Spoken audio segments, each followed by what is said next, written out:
नमस्कार छात्रों, आज हम हमारी 8वीं कक्षा के वसंत भाग 3 पुस्तक की हमारे 9 नंबर की जो कविता है कबीर की साखियाँ, यह आज हम पढ़ने वाले हैं। तो छात्रों, हमारी कविता नंबर 9 कबीर की साखियाँ यह है और इसके जो कवि है जिनके द्वारा यह लिखी गई है यह कविता, तो उनका चित्र आप यहाँ पर देख पा रहे होंगे। यह जो है कबीर जी और इनके द्वारा ही यह हमारी कविता लिखी गई है। प्रस्तुत काव्य रचना में 5 साखियाँ संकलित की गई है, जिसमें प्रत्येक साखी में जीवनोपयोगी संदेश, मनुष्य के लिए जो जीवन में उपयोगी होगा ऐसा संदेश दिया गया है और उस संदेश को मानव ने अगर अपनाया तो मानव का जीवन ऊंचाई पर पहुंच सकता है या वह उसका जीवन उन्नत वह बना सकता है। उसी के बाद प्रस्तुत जो कबीर की साखियाँ यह जो है, तो यह भक्तिकालीन काव्य का सुंदर नमूना है। इस पाठ की प्रत्येक साखी में मानव को उसके आसपास के उदाहरणों के माध्यम से ज्ञानवर्धक बातें बताई गई है और उसका सफल प्रयास किया गया है। इन साखियों में कवि अपने विचारों को स्पष्ट रूप से प्रकट हमारे सामने कर रहे हैं। तो हम हमारे इस कविता के जो कवि है कबीर दास जी, इनकी जानकारी प्राप्त करेंगे। कबीर दास जी यह हिंदी साहित्य के एक जाने माने कवि है और इसलिए हम क्या करेंगे, पहले उनका जो छोटा परिचय है वह हम देखेंगे। कबीर हिंदी साहित्य के भक्तिकालीन ज्ञान मार्गी शाखा के प्रतिनिधि कवि थे। उनका जन्म 1398 के आसपास काशी वाराणसी नामक स्थान पर हुआ था। नीरू और नीमा नामक जुलाहा दंपति ने इनका पालन पोषण किया था। यानी नीरू और नीमा नामक जो एक प्रकार से जुलाहा जाति के जो दोनों पति पत्नी थे, इन्होंने क्या किया था, कबीरदास जी का पालन पोषण किया था या उनको बढ़ाया था या बड़ा किया था। और उनको जो कबीरदास जी वह एक तालाब के किनारे मिले थे। कबीर गुरु रामानंद के शिष्य थे। इनके जीवन में हिंदू मुसलमान दोनों के ही संस्कार विद्यमान थे। इनकी मृत्यु 1518 के आसपास हुई थी। प्रस्तुत साखियाँ हमारे पाठ्य पुस्तक वसंत में संकलित कबीर की साखियाँ से ली गई है। इसके रचयिता संत कबीरदास जी है। कबीर जी की सभी साखियाँ नीति परक है, जिसमें जीवनोपयोगी संदेश दिया गया है। नीति परक यानी क्या कि हर एक को अच्छे रास्ते पर चलने के लिए बताया गया है और उसी के बाद जीवन में हमें उपयोगी होगा ऐसा संदेश उनके हर एक जो साखिया या हर एक उनके जो दोहा है इसमें बताया गया है, तथा जिनको अपनाने से मानव जीवन उन्नत बन सकता है और उनके द्वारा बताया गया जो संदेश है वह अगर किसी मानव ने अपनाया तो उसका जीवन ऊंचाई पर जा सकता है या उसका जीवन उन्नत बन सकता है। इस प्रकार से इन दोहों में बताया गया है। अभी हम एक एक जो दोहा है उन एक एक दोहों का अर्थ देखेंगे कि उसमें हमें क्या संदेश दिया है। जाति न पूछो साध की, पूछ लीजिए ज्ञान, मोल करो तलवार का, पड़ा रहन दो मैन। और इस प्रस्तुत दोहे में एक प्रकार से जाति को महत्व न देना है यह हमें बताया गया। जैसे कि देखो, जाति न पूछो साध की, साध यानी क्या कि संत या साधु। जो संत होते या जो साधु होते तो वो कौन से जाति का है, कौन है, यह उनसे न पूछो, पूछ लीजिए ज्ञान। यानी उस साधु के पास, उस संत के पास कितना ज्ञान है या वह कितने ज्ञान से भरा हुआ है, उस बात को महत्व दो, ना कि उसके जाति को महत्व दो। मोल करो तलवार का, पड़ा रहन दो मैन। और आगे कहा गया है मोल करो। मोल करो यानी क्या कि दाम तय करना या उसकी कीमत क्या है, तो तलवार को महत्व दो, मोल करो तलवार का। मोल करना यानी क्या कि एक प्रकार से दाम तय करना या उसकी कीमत मालूम होना, कि जो तलवार है उस तलवार को महत्व दो, पड़ा रहन दो म्यान। म्यान यानी क्या कि तलवार रखने के लिए जो बनाया जाता है उसे कहा जाता है म्यान। तो इसी प्रकार से कवि हमें आगे बता रहे हैं कि जो तलवार है तो उस तलवार में जो गुण होते हैं तो उस गुण की तरफ ध्यान दो, ना कि जो म्यान है तो उस म्यान की जो सुंदरता है या किस प्रकार से नक्शी काम से वह बनाई हुई है उसकी तरफ ध्यान मत दीजिए, लेकिन जो एक प्रकार से तलवार है उस तलवार में जो मजबूती है, एक प्रकार से उसमें जो गुण है उस गुण की तरफ ध्यान दो, उस म्यान की तरफ न ध्यान दो। અને एक प्रकार से कवि हमें यहाँ पर कहना चाहते हैं कि वे साधुओं के जो गुण होते हैं तो उस गुण की तरफ हमें देखना चाहिए, उनकी जाति हमें पूछनी नहीं चाहिए, उनके पास जो ज्ञान की बातें होती है उन ज्ञान की बातों को हमें समझना चाहिए। जैसे कि हमें म्यान की मजबूती और सुंदरता आदि को छोड़कर तलवार के गुणों को परखना चाहिए तथा उसी का मोल हमें करना चाहिए, जो तलवार में गुण होता है उन्हें। आगे उसी दोहे का अर्थ, जाति न पूछो साथ की पूछ लीजिए ज्ञान, मोल करो तलवार का पड़ा रहन दो म्यान।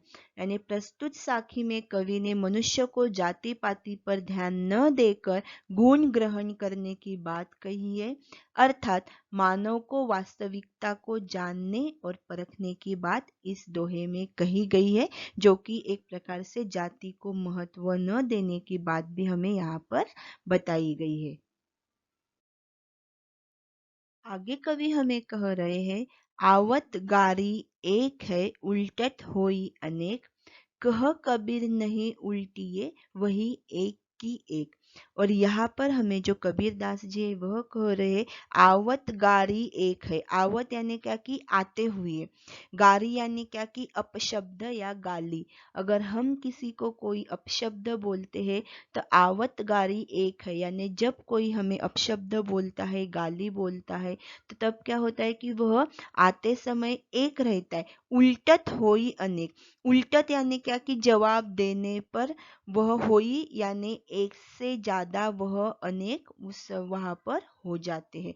आवत गारी एक है, जब अगर हमें कोई अपशब्द बोलता है, गाली बोलता है, तो वो आते समय हमें एक शब्द वो उसका सुनाई पड़ता है, लेकिन उल्टत होई अनेक, उल्टत यानी क्या कि अगर हमने उसे जवाब दिया तो जवाब देने पर होई यानी हो जाते हैं अनेक, यानी वो बोलता है फिर हम बोलते, तो वह एक अपशब्द उल्टत यानी जवाब देने पर वह एक से अनेक शब्द वहां पर बन जाते हैं।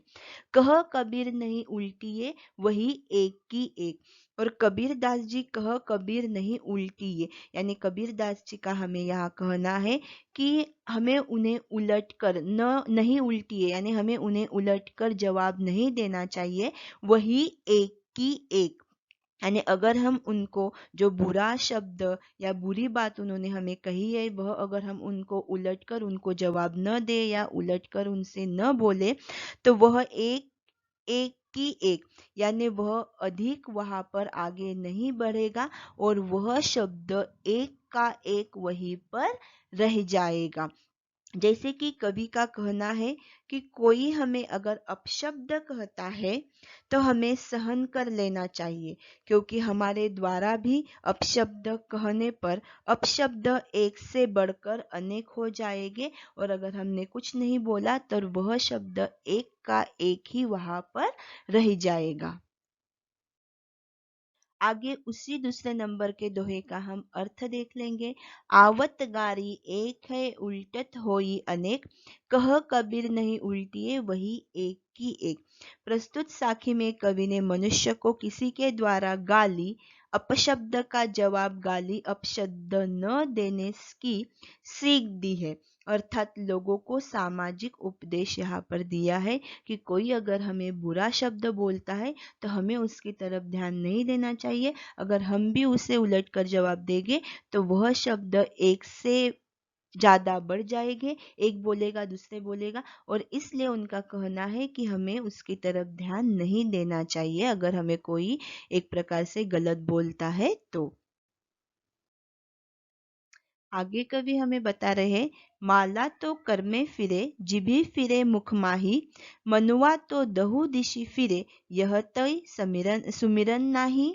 यानी प्रस्तुत जो दोहा है तो इसमें दिखावे की जो भक्ति होती है तो उस भक्ति को सच्ची भक्ति न मानने की राय हमें यहाँ पर दी गई है। जैसे कि माला तो कर में फिरे, यानी कर यानी क्या कि हाथ, और फिरे यानी घूमना। जो माला होती है वह भगवान का जप करने वाले जो लोग होते हैं उनके हाथ में माला ली हुई है, उनके हाथ में वह माला वह क्या कर रहे हैं कि कर में यानी हाथ में उसे फिरे यानी घुमा रहे हैं। जिभी फिरे मुख माही, यानी जो जीवा है, जिभी यानी जीवा, फिरे यानी घूमना, मुख माही, मुख यानी क्या कि मुंह, और माही यानी क्या कि में, कि जो जीवा है वह जीवा तो उनकी मुंह में घूम रही है, ऐसे हमें लग रहा है कि वह भगवान का नाम ले रहे। लेकिन मनुआ तो दहु दिशि फिरे, यानी जो मनुआ यानी मन, दहु यानी 10, और दिशि यानी दिशाओं में, फिरे यानी घूमना, कि एक प्रकार से जो उस मानव का जो मन है वह मन तो 10 दिशाओं में घूम रहा है, यह तो सुमिरन नाही। सुमिरन यानी क्या कि स्मरण या प्रभु की सच्ची भक्ति, यानी यह तो एक प्रकार से भगवान की सच्ची भक्ति नहीं है। यानी माला हाथ में ली हुई है, मुंह में जीवा घूम रही है, कुछ तो बोले जा रहे हैं भगवान का नाम, लेकिन जो मन है तो वह मन क्या हो रहा है कि 10 दिशाओं में घूम रहा है, और यह तो सुमिरन नहीं। यानी यह जो बात है यह तो सुमिरन यानी क्या कि प्रभु की सच्ची भक्ति तो यह नहीं है। यानी एक प्रकार से दिखावे की जो भक्ति होती है उस भक्ति को हमें यहाँ पर बताया गया है कि वह सच्ची भक्ति नहीं रहती। उसी दोहे का अर्थ, माला तो कर में फिरे जिभी फिरे मुख माही, मनुआ तो दहु दिशि फिरे यह तो सुमिरन नाही। यानी प्रस्तुत साखी में कवि ने लोगों द्वारा आडंबर एवं दिखावे की भक्ति किए जाने पर करारा प्रहार किया है, अर्थात मन की चंचलता को उजागर किया गया है कि इस प्रकार से जो दिखावे की भक्ति रहती है वह सच्ची भक्ति नहीं रहती। जैसे कि मुंह में राम और बगल में छुरी, इस प्रकार से ईश्वर की भक्ति करने से कुछ भी एक प्रकार से महत्व नहीं है या कुछ भी हमारा वहां पर फायदा नहीं है। आगे कवि हमें कह रहे हैं या बता रहे हैं, कबीर घास न नेंदिए जो पाई पाऊ तली होई, उड़ी पड़ी जब आँखी में खरी दुहेली हुई। और इसी प्रकार से प्रस्तुत जो दोहा है तो इसमें हमें बताया गया है, प्रस्तुत साखी में हमें बताया गया है कि एक प्रकार से किसी का भी अपमान न कीजिए। कबीर घास न नींदिए, जैसे कि देखो कबीर का कहना है घास, घास यानी क्या कि तिनका जो होता है, सूखी घास का तिनका, तो उस तिनके को न नींदिए। नींदिए यानी क्या कि उस तिनके की एक प्रकार से बुराई न कीजिए। नींदिए यानी क्या कि बुराई, और घास यानी क्या कि जो सूखी घास रहती है उसका एक तिनका। कबीर का कहना है घास न नींदिए, यानी जो तिनका होता है उस तिनके की कभी भी बुराई न कीजिए। जो पाऊ तली होई, जो कि घास का जो तिनका रहता है वो क्या होता है, जो पाऊ तली हुई, यानी जब भी हम चलते हैं तो पाऊ यानी पैर और तली यानी नीचे, जो कि हमारे पैरों के नीचे वह रहता है। इसलिए कभी भी ऐसे घास का जो एक तिनका रहता है उसकी निंदा मत कीजिए, क्योंकि उड़ी पड़ी जब आंख में, यानी जब यह तिनका उड़ी यानी उड़कर, पड़ी यानी पड़, जब आँखी में, यानी यही तिनका जब उड़कर हमारी आँखी यानी आँख में अगर जाएगा तो वहां पर खरी दुहेली होए, यानी वहां पर खरी दुहेली यानी क्या कि कष्ट, यानी उस समय हमें सच में जो कष्ट होगा हमारे आँख में वह तिनका जाने से वह हम सोच नहीं सकते। इसीलिए हमें किसी का भी अपमान नहीं करना चाहिए।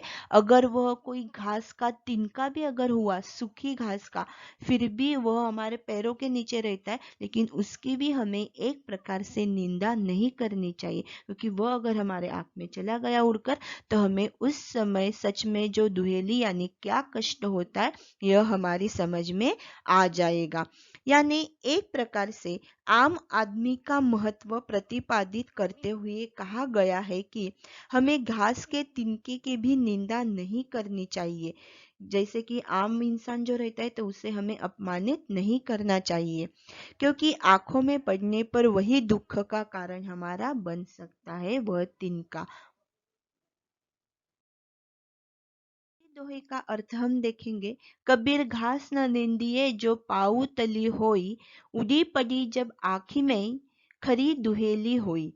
प्रस्तुत साखी में कवि ने तिनके के माध्यम से कमजोर मनुष्य का भी अपमान न करने की सीख दी है, अर्थात किसी की भी निंदा न करने की बात यहाँ पर कही गई है। यानी कोई कमजोर से कमजोर इंसान भी अगर होगा तो उसका हमें अपमान नहीं करना चाहिए, उसकी हमें निंदा नहीं करनी चाहिए। आगे हमें कबीरदास जी कहते इस साखी में, जग में बैरी कोई नहीं जो मन शीतल होई, या आपा को डारी दे दया करे सब कोई।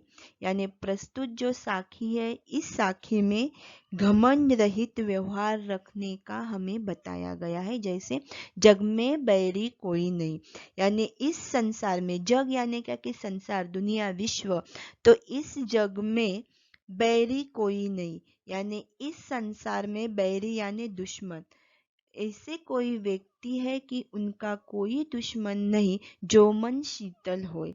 जो मन शीतल यानी क्या कि शांत, और होए यानी होता।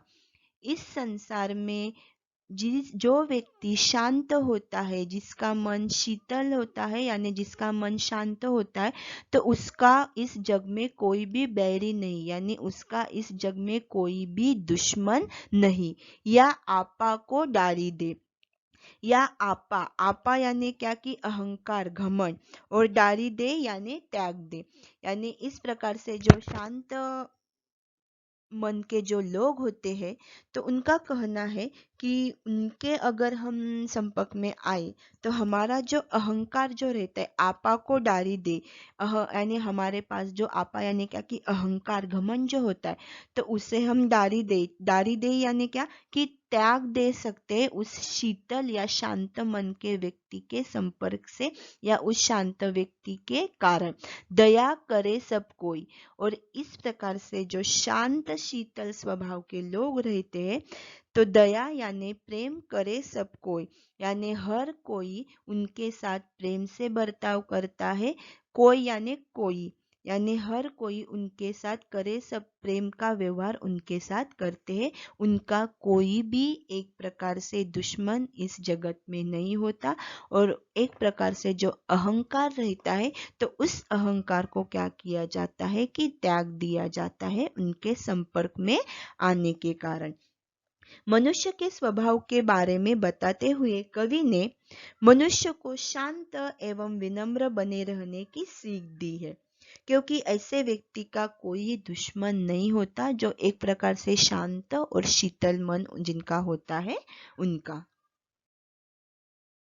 प्रकार से जग में बैरी कोई नहीं जो मन शीतल होए, या आपा को डारी दे दया करे सब कोई। प्रस्तुत साखी में कवि ने मनुष्य को अपने मन का घमंड त्याग कर मन को शांत एवं निर्मल रखने की सीख दी है, अर्थात अपने क्रोध को त्याग कर सभी से प्रेम से रहने की बात यहाँ पर कही गई है। छात्रों, प्रस्तुत जो हमारी साखियाँ या दोहे जो लिखे हैं कबीर जी द्वारा, तो इन दोहों में हमें उन्होंने जो जीवन प्रयोगी या हमें ऊंचाई पर लेकर जाएगी इस प्रकार से बातें हमें बताई हुई है। जैसे कि उन्होंने पहले दोहे में जाति को महत्व न देने की बात हमें बताई गई है, उसी के बाद दूसरे दोहे में किसी को अपशब्द न कहने की बात कह गई है, उसी के बाद तीसरे दोहे में दिखावे की भक्ति को सच्ची भक्ति भक्ति न मानने की राय दी गई है। और उसी के बाद जो हमारा चौथा दोहा है तो उसमें किसी का भी अपमान न करने की हमें सलाह दी गई है। और उसी के बाद जो आखिरी वाला हमारा दोहा है तो उसमें घमंड रहित व्यवहार रखने की और एक प्रकार से शांत और शीतल मन रहने से उस व्यक्ति का कोई भी दुश्मन नहीं रहता और हमें अपने किसी भी वस्तु पर घमंड न करने की हमें बात जो है वह प्रस्तुत सारे दोहों में हमें इस प्रकार से जीवन में उपयोगी बातें बताई गई है। धन्यवाद।